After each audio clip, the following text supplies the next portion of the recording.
on YouTube, it's Chris in the captain's quarters. Now, might sound really excited, but I am. So, if you've clicked on this video, you have seen that I, Chris, have been fortunate enough to get a keg before Paul. This never happens. So, before I waffle a review, please hit the subscribe button. It really helps me out. We're almost at 200 subscribers. Please, let's try and get there before Christmas. It would be amazing. So, tonight, we've got the keg in there. Okay, we're at temperature, well, there or thereabouts. I've got it set to 4, so the machine's got 4. I've also got the box glasses, so what I thought I'd do is while we just let that settle, I thought what we'd do is we'd open it and we'll have a look at the Vocation glasses. So, as per normal, I'll lift my knife around there.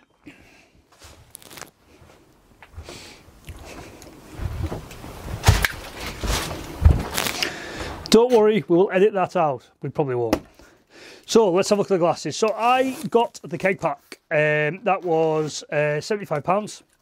And in there you got 2 kegs of the Vocation Hop Skipped and Juiced.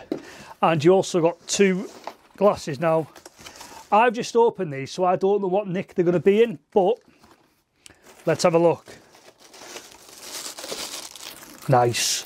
So you have got a lovely, I don't know what there's the glass you get with it. So it's the Vocation Brewery, nice big tumbler. You've got some markings on the side, 1/3 of a pint, 1/2 a pint, and a full pint, which is just on there. And we get 2 of these. So these came in the keg pack. And do you know what? They're nice. They are nice. So I'm quite impressed. I'm quite happy with that. For the first time in forever, we'll ditch that. The glasses I've ordered from Beowulf have, without a shadow of a doubt, arrived in one piece, which is fantastic. Right, so the Vocation Hop Skip and Juice. What is it now? This has been around in the cans for quite a while. I've tried it in the cans. I've got a review. I've not actually released it for some reason, but I'll put that out at some point in the week. But the old machine is now saying that we are at 4 degrees, which is the perfect pouring temperature, in my honest opinion. Set to 4, recommends 4. So it recommends using a shaker glass, which is ironically what we have here. And it is an ergulated glass. I don't know if you're going to be able to see that on the camera. No fuck. Fuck knows what that was. But, and you can see it at the bottom.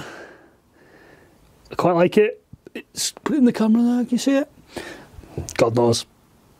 It's got a V at the bottom anyway, so it's ergulated glass. So that is negulated glass. So what we'll do is we'll get a pour. We'll have a chat. I'll tell you what I think of it. I already sort of know what it tastes like, guys. So I've not pre-wetted this at all. So the first, obviously, we get the first gush. So obviously the first pint's going to have a bit of a head in it, so I've not pre-wetted this. Usually I'll have a little bit of a tippy-toppy taste there, just to pre-wet. So it recommends this serving in a shaker glass at 4 degrees. It recommends chips, guacamole, tacos, pad thai. What the fuck is pad thai? Thai green curry. She's a 5.7%. I think if you work out, you do the math, I think it works out roughly about £2.91 a pint. An individual keg on its own, I can't remember the pricing, but we'll have a quick look. As per, the internet's slower than a prostitute's orgasm. Standard! Oh, I'll tell you something. Right, so let's have a look at the...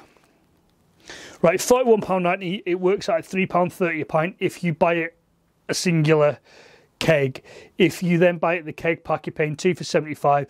So you're already saving yourself, what, £12. So obviously you're looking at what, it's like, say, £37.50 a keg. £37.50 minus your £5 back. Minus, is it in... Yeah, so no, it's about £3.30 a pint. Not bad. You know, it's better than the cans. I think if you go for the 440ml cans, you're talking about £8. I think if you go for the 330 for 4, you're talking about £6. So I think all in, it's probably all about par. But hey, let's have a drink. I mean, I've waffled enough. So the pump, oh, there we go. The initial froth. Oh God, I'm excited with this. Please don't be a pole pour. Oh, it's going to be a pole pour, isn't it? Right, I'm actually going to set that to one side. I'm not having that. We're going to get a decent pint. What we need is some cheesy pole music, some cheesy music, I think, for the next video. So, oh, there she goes. There's the machine kicking in. Oh, you can already smell the fruit. Oh, straight away. There she is. So you've got the standard Chris's 3-finger jibby jobby. Beautifully hazy, beautifully hazy. Oh, and the floral notes are phenomenal. Oh yeah, you can smell the grapefruit. There's definitely grapefruit in there. Oh yeah, that is, wow. She's a good one. So the website recommends that. So what it says is a Vocation Hop Skip and Juice is a refreshing and flavourful juicy IPA. Brewed by Vocation Brewery, craft brewery based in West Yorkshire, England. Beer is known for its bright hops profile and tropical juicy fruit flavours.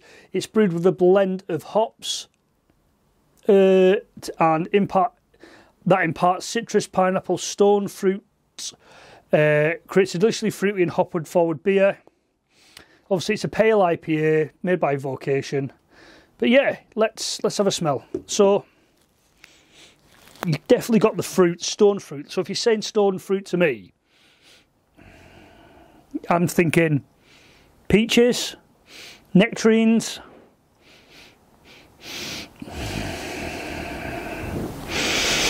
It's very, very light. I think that's the thing. It's light. It's nice. So you've got a nice, rich. There she is there. So if you can see the head, it's a very compact head, almost creamy to the consistency.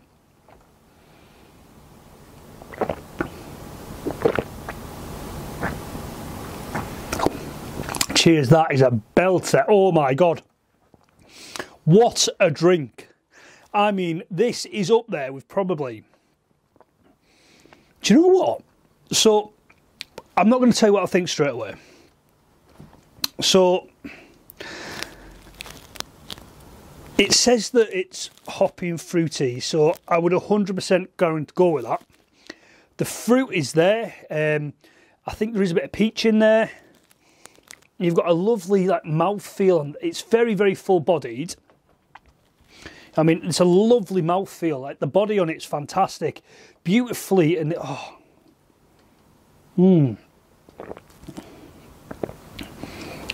that's good. God, that is really good. We'll come around this. So this beer, I'm telling you now, it's lovely. You know, the body's there. I think the mouthfeel is, you get a full body feel from it. And so the head is lovely and compact, it's almost creamy.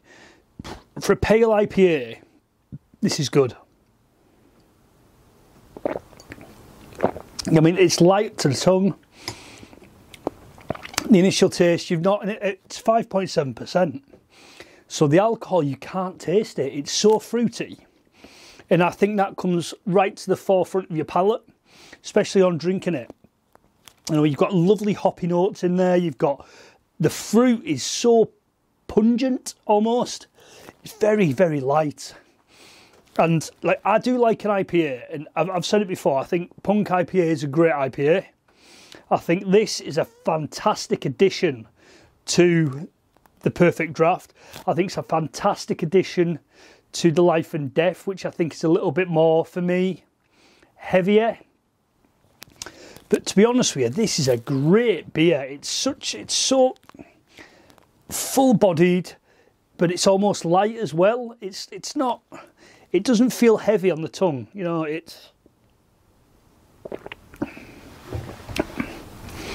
there's nothing heavy about that, especially for an IPA. And the beautiful haziness, you know, it's beautiful. The colour of it, the fragrance it gives off is so... Yeah,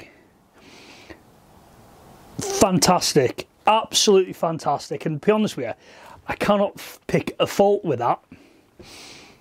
Now, I found out quite early on this was coming out, and I was very excited about it because I've had it in the can and I know it is a nice beer. But do you know what? That on the pump, fantastic, fantastic addition. You know, I think if I had to rate it against other IPAs on the draft at the moment, the perfect draft, sorry, excuse me, I'll be honest with you, I think it's up there. I think it is ahead of a Brewdog without a shadow of a doubt. Is it ahead of a Life and Death IPA? Yes, I think it is because of the style, the fruitiness for me. It is a nicer beer. Do I think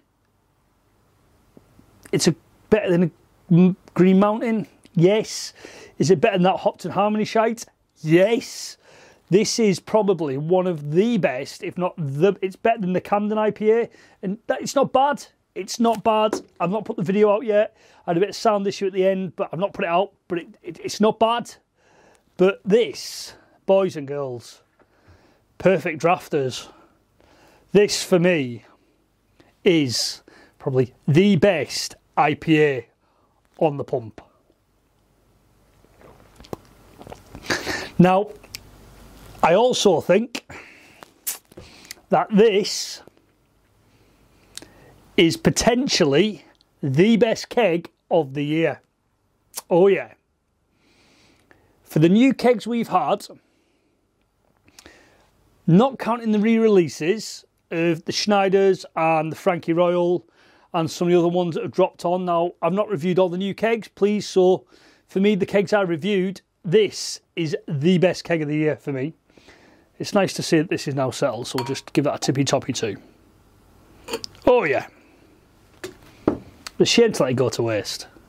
This is a fantastic beer, guys, honestly. It's definitely worth the investment of the £41. It is quite steep, don't get me wrong, but it works out all right if you've got the keg pack. You get some nice glassware with it, and you get the 2 kegs of it. Now, I'm actually quite glad I've got the 2 kegs, if I'm honest, because, do you know what? I'm actually, you know, sometimes you get a keg that you don't really want another one. So for me, I bought the Camden IPA pack. I only bought one, thankfully. I got a pale ale in the Camden Hells, because I've not reviewed the pale ale, so that's to come later date. Against this, I do think I will do this against each other. But for me, this is by far one of the best kegs, perfect draft they've released so far. It is going to be liked by a lot of different people, and it's a great addition to the pump. Now, guys, thank you ever so much for taking the time to sit and listen to me waffle on now. This is quite a long video. I do apologise because it is a nice beer. But, guys, this is Chris in the Captain's Quarters. Another review for you guys. Please, if you think you've stuck around this long and you think I'm worthy of subscribe, hit me up, guys. Thank you so much for taking the time to watch. Let me know what you think in the comments. This is Chris in the Captain's Quarters. As always, guys, peace out. Catch you next one.